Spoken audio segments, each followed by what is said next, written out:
página 80.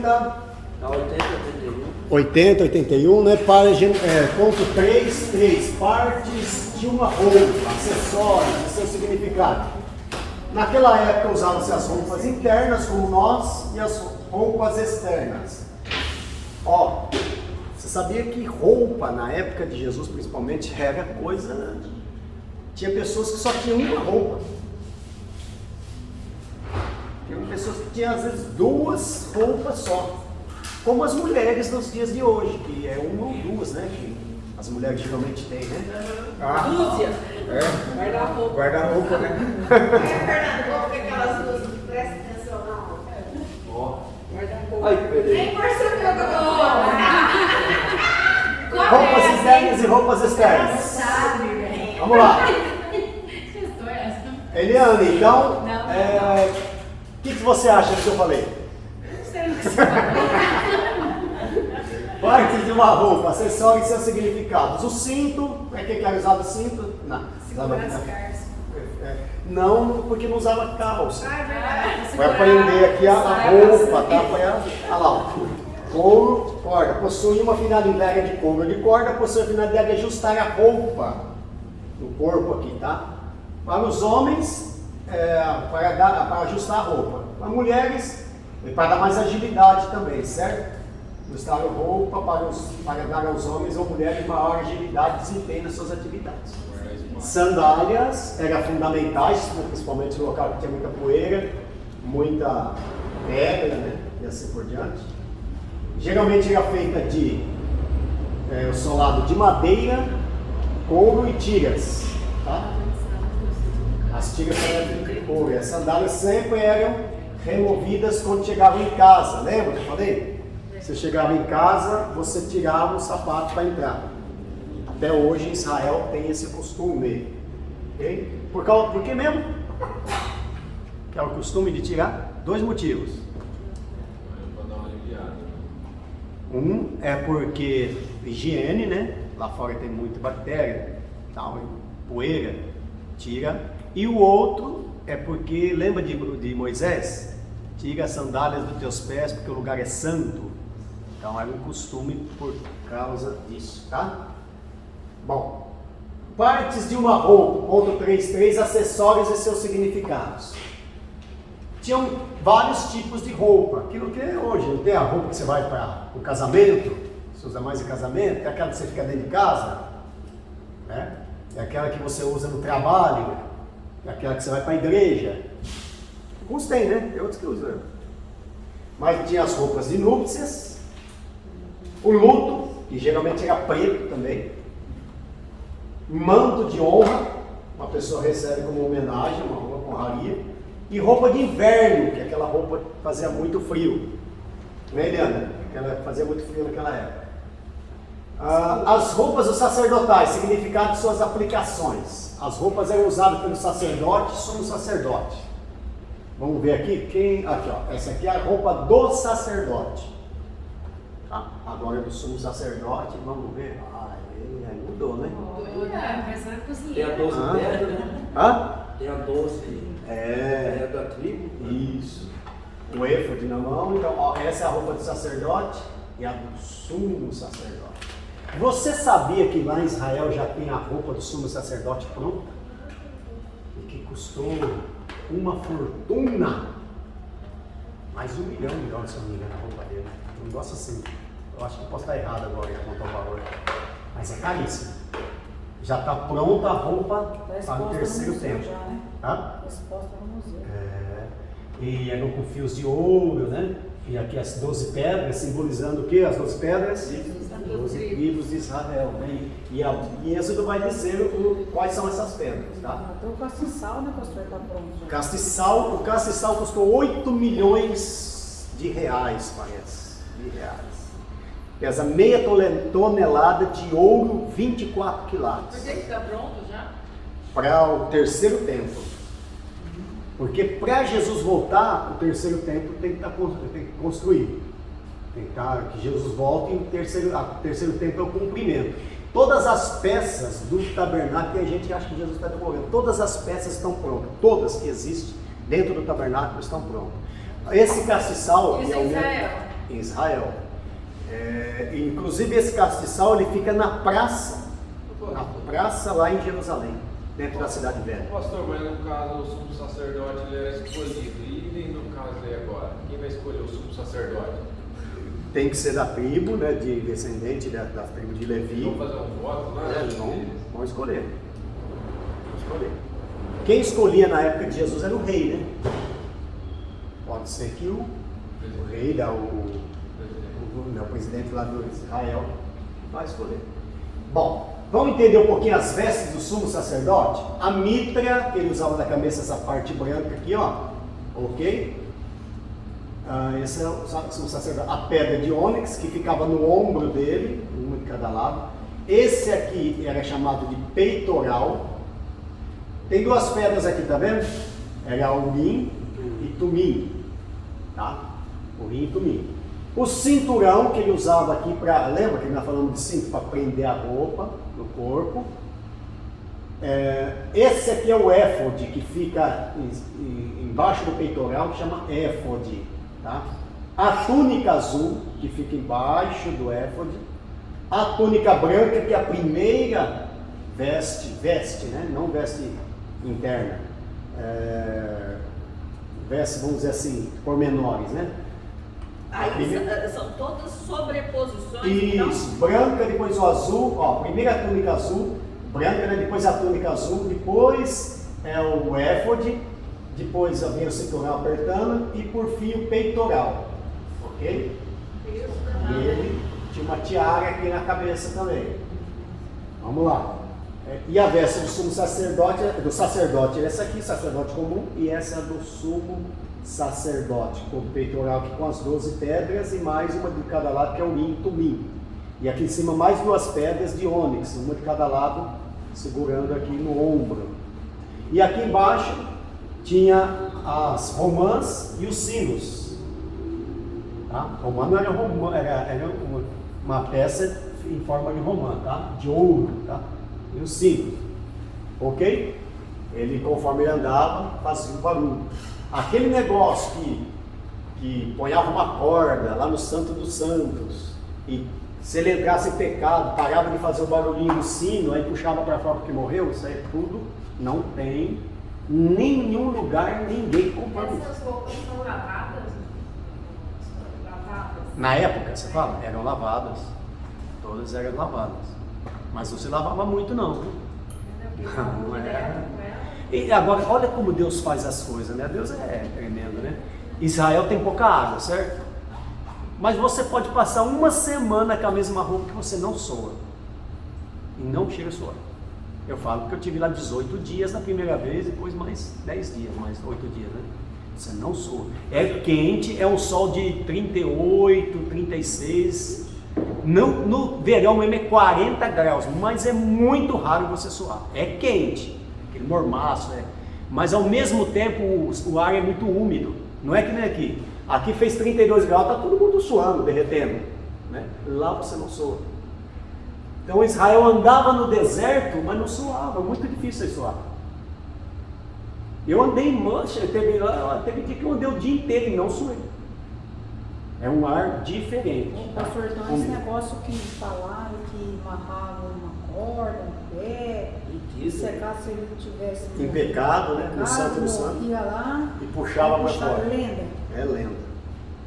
Pode pesquisar. Você, primeira coisa que fala, qual historiador que disse isso?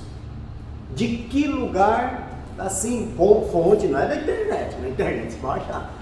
Fonte histórica, tá? De um grande historiador, Flávio José, Agostinho de Hipona, ou qualquer outro, Eusébio de Cesareia. Que historiador que falou isso? Nem o Talmud também não fala isso. Tá? O Talmud não fala, o folclore judaico não fala.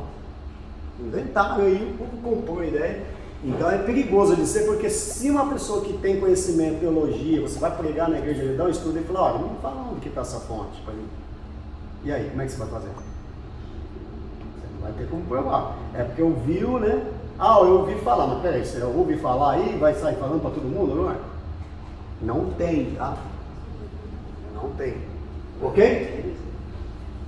Então é perigoso dizer, um dia se surgir, mas ninguém sabe de onde tirou isso aí não. Isso aí inventaram, alguém inventou e o povo comprou a ideia. Principais acessórios decorativos das roupas deles naquela época. Bom, braceletes, toda israelita, né?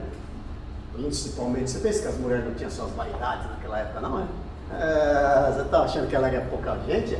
Ó, braceletes possuem significado de status, né? Quem tinha um bracelete, a mulher que tinha um bracelete, ela tinha status. Correntes, era utilizada no pescoço e demonstrava a dignidade da pessoa. Então toda a corrente no pescoço de uma mulher mostrava que ela era uma moça digna. Um significado bonito. Anéis, vários anéis, significado de autoridade, prestígio social. A mulher que tinha vários anéis, ela era uma mulher de prestígio. Brincos, um acessório feminino muito comum em Gênesis. Você lembra com o que fizeram o bezerro de ouro, inclusive? Brinco, anel, pulseira. Tinha tanto brinco, tanto anel que deu para fazer um bezerro de ouro. Tanto ouro ele tinha. Tá? Argolas, comumente usada nos tornozelos. As mulheres usavam argolas nos tornozelos. Judias, tá? Estou falando aqui das mulheres judias. E filactério. Quem sabe o que é um filactério? Está lá, inclusive, na Bíblia. Está em Gênesis, está no livro de Deuteronômio, né? Levítico. Caixinha colocava as mandamentos. Isso. Vamos ver o que é um filactério. Ó. Eram pequenas caixas que ficavam presas na testa ou fitas de couro no braço. No interior das caixinhas continham textos da lei. Como os judeus não tinham e nem usado qualquer tipo de amuleto, passaram a usar os filactérios. Bom, a gente não pode usar amuleto. Vamos fazer alguma coisa aqui para nós lá que fizeram filactério. Tá. Bom, vamos lá. Aqui, esse é o filactério. Ó. Quem já viu desse? Agora aqui, ó, olha lá. É assim que eles... Lembra, quem já viu um judeu no Muro das Lamentações, assim, ó? Nossa, esse daí tá no braço, né? Isso, porque está seguindo a Bíblia. Aqui, ó. Então o filactério era usado no braço, enrolado aqui, e na cabeça também. E ele fica no Muro das Lamentações. Ali dentro tem partes da lei, tá? E ele fica ali. Principalmente aquele versículo desse: ouve Israel, teu Deus é um só, né?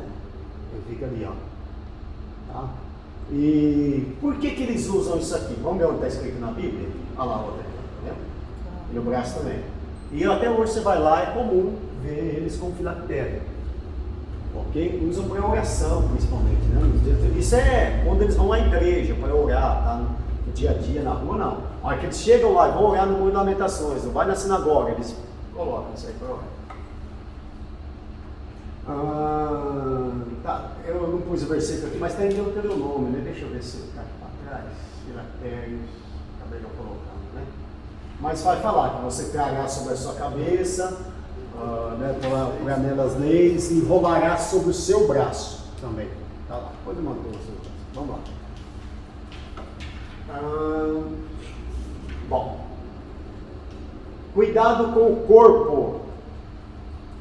Cuidado com o corpo e os tratamentos de doenças. Quais as principais doenças naquela época, hein? Quem sabe? Lepra, o que mais? Cegueira. Lepra e cegueira era como câncer hoje, né? Sei lá, pressão alta, infarto. Após a queda da raça humana, no Jardim do Éden, vemos a morte passa a fazer parte da realidade humana, como a morte eterna. Tem a morte física, sendo esta última aquela que ocasiona ao ser humano a possibilidade de adoecer. Por que uma pessoa nasce com problemas mentais? Quem sabe me dizer? Isso é consequência do pecado. Né? O pecado do ser humano foi trazendo para a humanidade doenças, foi trazendo esses problemas né, físicos, as pessoas, mentais, tudo consequência do pecado. Tá? Tudo é fácil na Rabia. A Rabia aqui, no texto tem fala que os pais que o homem nasceu cego e próprio pecado dos seus pais. Não entendi, como é que é? Foi a Rabi, esse homem nasceu cego Foi por causa dos seus próprios o pecado dos seus pais. Né? Por quê? Porque vinha de geração em geração. Israel, muitos pecados, muitas coisas que aconteceram, sucederam a ele, foi por causa do pecado. Eles foram para o cativeiro babilônico por causa do quê? Do pecado. Então eles acreditavam que tudo aquilo que acontecia é justamente por causa do pecado. Pastor, então quer dizer que as crianças que nascem em situações aí que o senhor sabe, então quer dizer que é fruto da geração. Fruto do pecado da humanidade hoje. Quanto mais a humanidade se afunda no pecado, da humanidade. Então não é da geração familiar. Não, da humanidade. O pecado que está sobre o ser humano, né? A lepra era uma doença relacionada aos problemas de pele, causava muito temor nos tempos bíblicos, por ser de fácil contaminação e por trazer problemas para o indivíduo contaminado. A pessoa que tinha lepra, ele tinha que ser tirado para fora da cidade e levado a um local, né? Ficava fora da cidade, uma cidade que eles ficavam ali, os leprosos. Então, era tirado. Ele não podia ficar na cidade. E quando ele chegava no local, ele tinha que bater uma plaquinha, né? E batendo uma placa, fazendo barulho, dizendo que era leproso. Tá? O leproso não podia ficar no meio, isso em Israel, não podia ficar. Lembra que Jesus encontrou 10 leprosos num caminho? E quando Jesus cura ele, detalhe, vai falar aqui, ó, também está aqui no livro, tá? Isso aqui está no ponto 4.2. O médico naquela época, ele não dava o diagnóstico de cura, tá? Ele usava, dava os remédios, tudo, mas quem é que atestava a sanidade dele? Quem sabe? Sacerdote. O médico não podia dizer, ó, você está curado. Quando o médico tratava aquela pessoa, ele via que ele está, aí ele tinha que se apresentar ao sacerdote, o sacerdote ia examinar e falar, ó, você está curado, realmente você está. O que Jesus falou quando ele curou? Jesus deu uma de médico ali. Curou eles, né? E falou, então agora vai, se apresente ao sacerdote. E foram, e um voltou para agradecer, o restante, só um, e era samaritano ainda, né? Pastor, e hoje a lepra é considerada hanseníase, né? Isso, a hanseníase, é uma dos tipos de lepra, né? O livro fala aqui que existia 2 tipos de lepra, né? Aham. Aqui. Isso, A diga aí. branca e a nodular. Isso. Como que é? Não, então, eu achava que era uma só, mas o livro fala aqui que existia no tempo bíblico 2 tipos. Uma que era branca, Isso. que manchava a pele, e a nodular, aquela que ia perdendo. Comendo, né? Hoje existem vários tipos de lepra também, né? Inclusive aquela doença, como que chama? Fogo selvagem é um tipo de lepra. Tá? A hanseníase é outro tipo de lepra. Okay? Só que a lepra, no nosso tempo, ela não contamina, é diferente daquela lepra, não contamina e também tem cura, né? Tem cura, dependendo do caso. Agora, outro tipo de doença é a cegueira, muito comum. A gente vê vários casos na Bíblia e várias vezes que Jesus curou alguém de cegueira. Tá? E era muito comum lá inclusive numa das igrejas da Ásia agora, não sei se é Laodiceia ou acho que é Laodiceia que fala assim, eu acho que é Laodiceia, que fala que usava o pó frígio. Naquela época usava o pó frígio, que era um dos remédios usados para a cegueira. Tanto é que ele diz assim, ó, tu és cega. Por quê? Porque a igreja de Laodiceia era a cidade de Laodiceia era a que produzia o pó frígio, que era o pó usado para curar de cegueira na época. E aí, para aquela cidade que fabricava o pó para curar a cegueira, ele disse, vocês são cegos.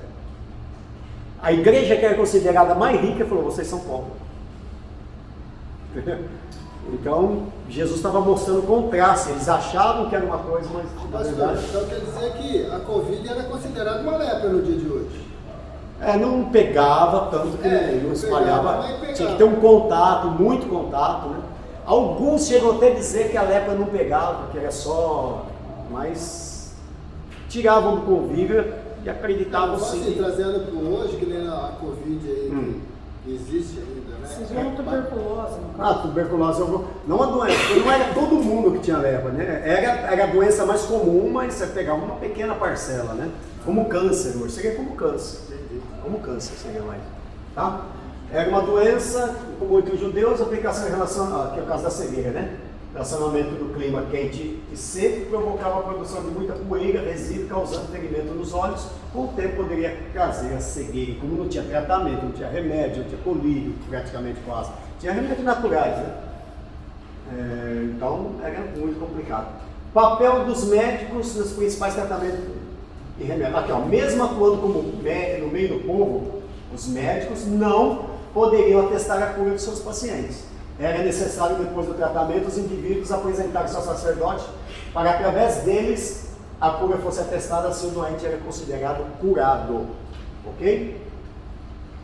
O papel dos médicos principais de tratamento, continuando aqui, geralmente os médicos costumavam utilizar. O que eles usavam? Bom, 3 coisas aqui, ó, que eram usadas em tratamento. Vamos ver o primeiro: remédios derivados da natureza, seja fonte de vegetal ou animal, tipo de plantas, ervas, raízes, minerais, substâncias de animais. Segundo, você vê que como que o rei Ezequias foi curado? Com pasta de figo. O profeta falou, passa pasta de figo nele, foi curado da enfermidade que ele tinha, né? Mas o poder de Deus também. O elemento natural mais comum na cultura judaica era o que? O vinho. E o vinho também era usado como remédio. Lembra que nós falamos? O vinho era usado como remédio. E Paulo chega a dizer para Timóteo, toma um pouquinho de vinho por causa do estômago. Tomar vinho, tá? Usava o tratamento de dores misturando com mirra, aqui ó, misturava o vinho com mirra e nas feridas, esse volta como 3, quando misturado com óleo, promovendo regeneração dos tecidos feridos, caso de Lucas 30, versículo 34. E além disso, qual outro tipo de cura que tem naquela época? Além das substâncias que eram empregadas em rituais supersticiosos. Alguns partiam para a superstição. Exemplo, sustos, mistura de peles de animais ou pelo uso de amuletos para buscar a cura dos indivíduos. Você pensa que naquele tempo não tinha? Galinha preta, já não tinha lá rosa, não sei o que lá. O que mais? Fala aí. Tinha um amuleto lá, pé de coelho. Chá de romã.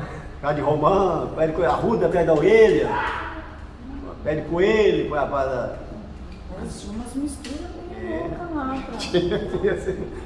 Tinha. Tá. Bom, vamos lá.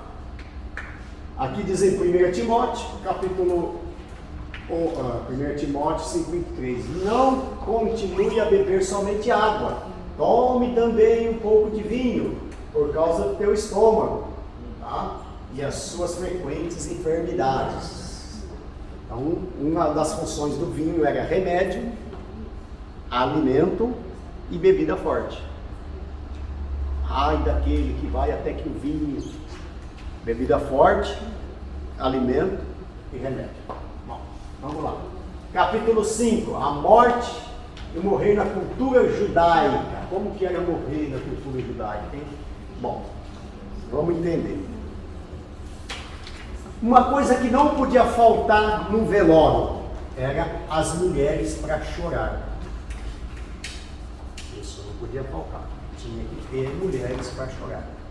Eram chamadas de carpideiras, tá? Carpideiras. Tinha que ter. E por que a cultura judaica a mulher tinha que chorar? Vocês estão aqui? Pastor, mas então, A atriz ela deu risada, mas eles não pagavam as mulheres para chorar? Pagavam. Era uma encenação. Uma encenação, pagava sim. Então tinha. Era atriz mesmo. Era paga para chorar. Tinha mulheres que eram pagas. Tinha que ter. É uma profissão, então. Era carpideira. A carpideira era uma profissão. Ainda existe isso? Hã? Ainda existe isso? Não. Existe. Aqui no Brasil. No Brasil não, né? Aqui no Não, eu falo Brasil. assim lá. A cultura existe. Existe. E por que os judeus ponhavam as mulheres para chorar? Por que as mulheres tinham que chorar? Vamos ver aqui? Está aí no livro, vamos ver. Ó, todas as principais mazelas sofridas pelo ser humano vieram através da entrada do pecado, né? Sua maior consequência foi demonstrada através da entrada da morte humana, levando o homem a sofrer pelas penas a morte espiritual e física. A morte é uma das características que mais aproxima o ser humano da sua realidade humana. A finitude não é algo meramente real ou abstrato, mas refere-se àquilo que universalmente coloca todos no mesmo pé de igualdade. Isso, ou coisa linda, é a morte. Desculpa falar isso, eu sei que você vai ficar chateado, ou revoltado, ou pode até ficar escandalizado, mas é lindo a morte. O camarada pode ter, ele pode ir lá em Brasília trazer malas e malas de dinheiro e falar, ó, deixa eu viver mais um pouquinho, que meu filho, chegou sua hora e já era. Pra mim, eu sei que ninguém vai concordar aqui, mas pra mim a morte é uma coisa normal da vida. Normal da vida, natural, né? Ninguém Natural. aceita, mas pra mim é uma coisa normal da vida. É algo natural, sofre porque é um ente querido que a gente vai ter que se afastar dele, tá? Mas eu acho assim, justa, a morte é muito justa, ela vem pro preto, pro branco, pro grande, pequeno, rico, pobre, rei, plebeu, estrangeiro, brasileiro, pequeno, grande, ela vem mesmo, e não tem jeitinho brasileiro não. Não tem urna fraudada não, lá chegou a hora e já era. Muitos não aceitam por causa do egoísmo. Pode ser. Eu vejo a morte como Amor também, né? uma vitória que vai morar com Jesus logo, né? Principalmente No mundo atual que nós vivemos.